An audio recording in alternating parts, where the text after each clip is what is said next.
And did you ever, were there days that went by when you thought maybe I could have done it too at the same time the music kept going on, or were you pretty content at that point? You know, there were a few thoughts that, gosh, I wonder what would have happened.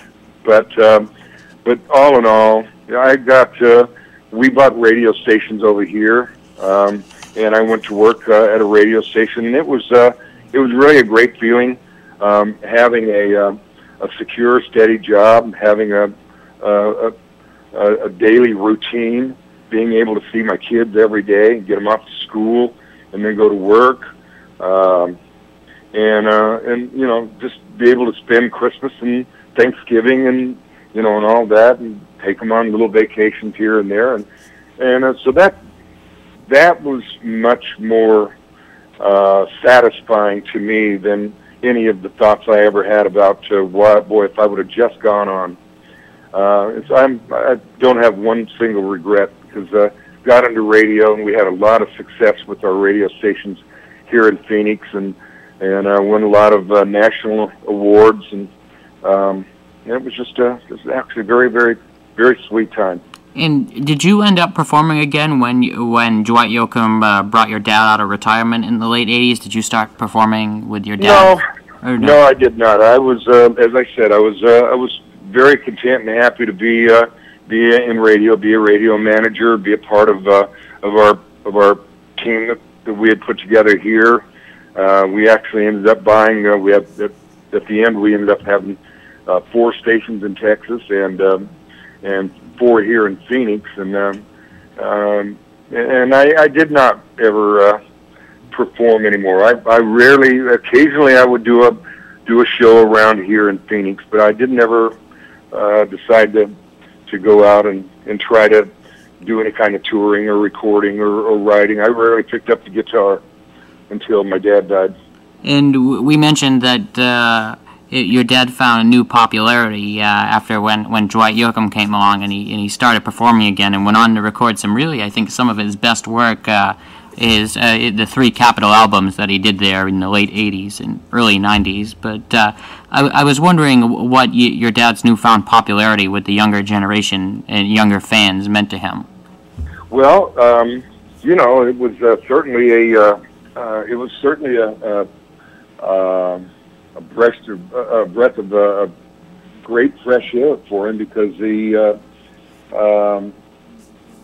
when Dwight called him, and my dad didn't really know much about Dwight other than he'd talked to the guy that was the program director of our station there in Bakersfield, and he said, "Tell me about this Dwight Yoakam guy." And he said, "Oh gosh, he's really good. He's got a real traditional sound to him. In fact, he sounds a lot like you, And so Dwight called him and said, he was going to be playing at the big fair there in Bakersfield on that Friday night. He called him like on a Monday, and he wanted to find out if it would be possible to come by the office and shake hands. And said my dad had always been a big influence on him, and in fact, he kind of tries to pattern his career after my dad. And so my dad said sure. So they got together in my dad's office, and it was supposed to be about 10 minutes, and ended up being a lot longer than that, an hour or two. And they just found out that they were both had a lot in common, and they were both real funny guys, and from that time on, they just became very close, talked on the phone all the time. And Dwight asked my dad to. After the success of Streets of Bakersfield, Dwight had never had a #1 song until that. And my dad called him one time, and he said, I got this song I need you to record. I think it'll be a hit for you. And he said, you could use a #1 song, can't you, son?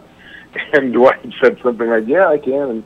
And so they got down together in the studio in L.A., and did the recording, and came out and just went to #1. And, my dad was on top of the world for a brief time there, and they went around and did a lot of opening for Dwight's shows, and it was fun to see.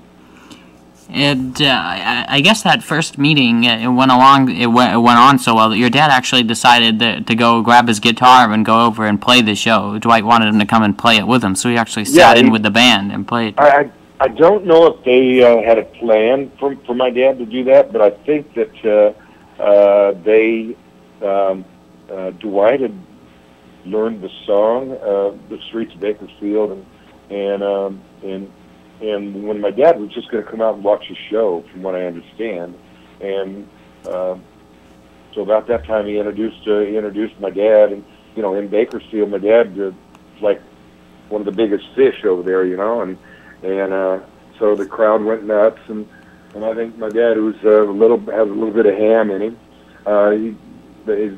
Dwight asked him to sing a song, and he ended up singing several, and so from then on they just became friends, and like I said, talked on the phone 6 or 8 times a week and about everything.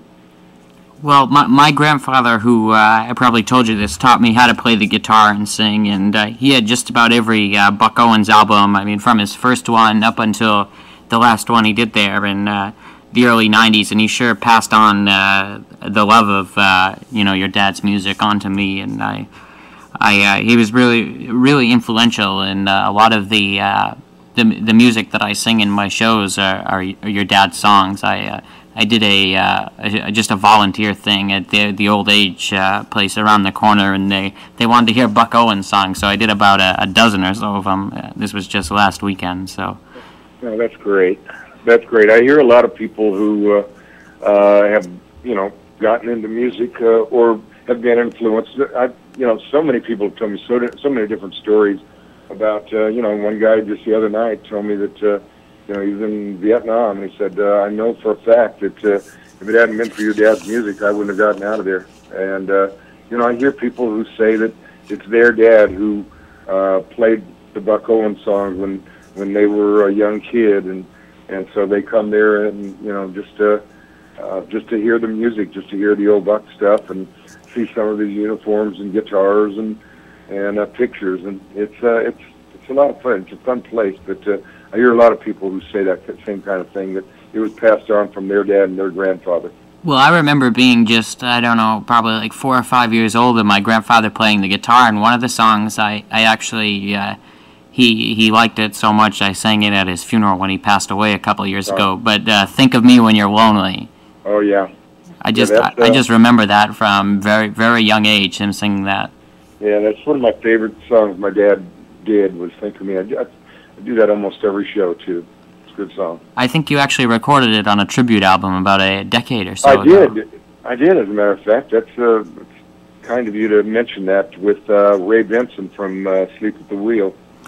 Yeah, I really love them. I saw them with actually Merle and Willie and Ray Price when I was in Nashville when they came through on their Last of the Breed tour, and man, that was just amazing, just seeing all of them together, those 4 acts. Yeah, I was just going to say, there's 4 superstars right together. That's awesome.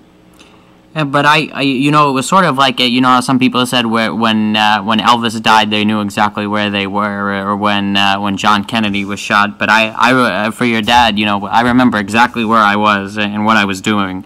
Well, when I found out that he passed on, I had just gotten back from Nashville. It was probably a month or so, and that's when Vince Gill had me on the Grand Ole Opry with him, and we were just watching.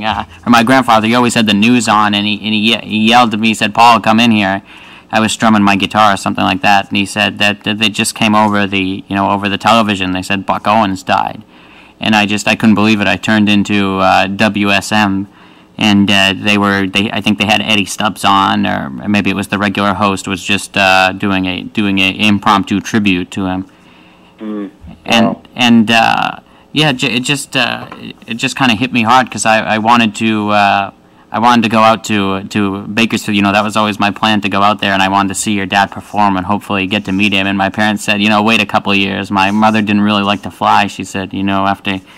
When just because I was only like 14 at the time, they said maybe next summer after you start high school, your first year, we get that out of the way, we'll go out. And